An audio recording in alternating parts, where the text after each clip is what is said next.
పెద్దలందరికీ హృదయపూర్వక నమస్కారాలు. అందరికీ నమస్కారాలండి. నా పేరు విజయలక్ష్మి. నేను భీమవరం కాన్స్టిట్యున్సీ నుంచి వచ్చాను. మీరందరూ కూడా మన జనసేన 2024లోనే స్ట్రైక్ రేట్ సాధించింది అని అనుకుంటున్నారు. కానీ మీకు అందరికీ ఒక విషయం తెలియాలి.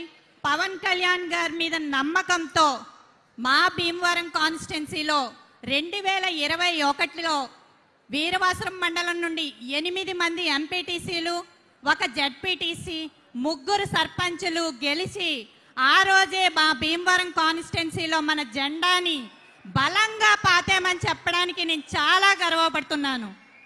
అయితే గత ప్రభుత్వం స్థానిక సంస్థల్ని అధికారాలు నిధులను దుర్వినియోగం చేసి స్థానిక సంస్థల్ని పూర్తిగా నిర్వీర్యం చేస్తే పవన్ కళ్యాణ్ గారు పంచాయతీరాజ్ శాఖ మంత్రిగా బాధ్యతలు చేపట్టి మా ప్రజాప్రతినిధుల్లో నూతన ఉత్సాహాన్ని నింపారు.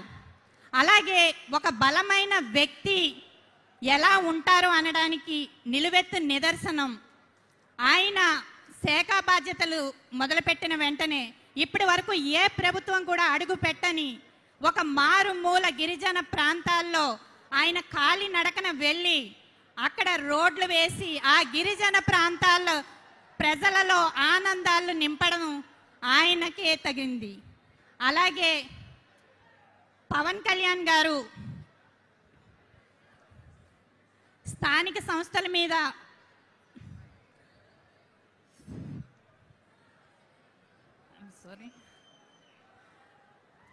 అలాగే కళ్యాణ్ గారు ఈ బాధ్యత స్వీకరించిన వెంటనే పంచాయతీలకి ఆగస్టు 15కి జెండా వందనానికి నిధులు కేటాయించడంతో పాటుగా ఒకే రోజు రికార్డు స్థాయిలో 13,326 గ్రామాల్లో గ్రామ సభలు నిర్వహించి ప్రజలకు కావాల్సిన రోడ్లు, అలాగే రైతులకు కావాల్సిన పంట కాలువలు, మురికి బోధులు, అలాగే గోకులం షెడ్లు ఇవ్వడం ద్వారా మేము మా గ్రామాల్లో ప్రజల మధ్య కొంచెం గర్వంగా తిరగలుగుతూ ఉన్నాం.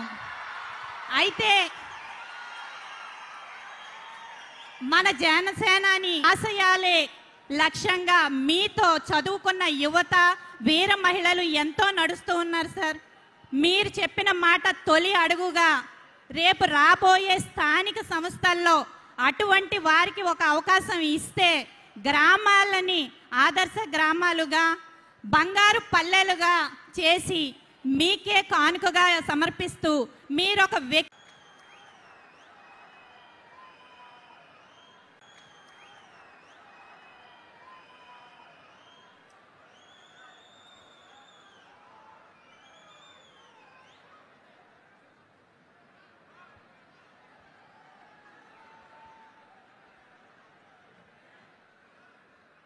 అందరికీ నమస్కారం. నా పేరు శివ. జనసేన కరడుగట్టిన కార్యకర్త. చెంచు నల్లమల్ల అటవీ ప్రాంతం. మా నల్లమల్ల అటవీ ప్రాంతంలో పులులు ఉంటాయి. ఆ పులి బిడ్డలు లాంటి మా చెంచుల్లోకెళ్ళి నేను ఈరోజు మారుమూల అటవీ ప్రాంతం నుంచి ఇక్కడ దాకా వచ్చి ఈ స్టేజ్ దాకా వచ్చి మాట్లాడుతున్నానంటే దానికి నా గుండెల నిండా ధైర్యం నింపింది ఎవరంటే మన జనసేన పార్టీ అధినేత, మా చెంచుల ఆరాధ్య దేవాల్లో ఒకరైన అంటే మేము మల్లన్నను, మా లక్ష్మీ నరసింహస్వామిని, బౌరమ్మ దేవతను పూజించుకుంటాం. ఆ తరువాత మేము పవన్ కళ్యాణ్ అన్నగారిని గౌరవించుకుంటాం.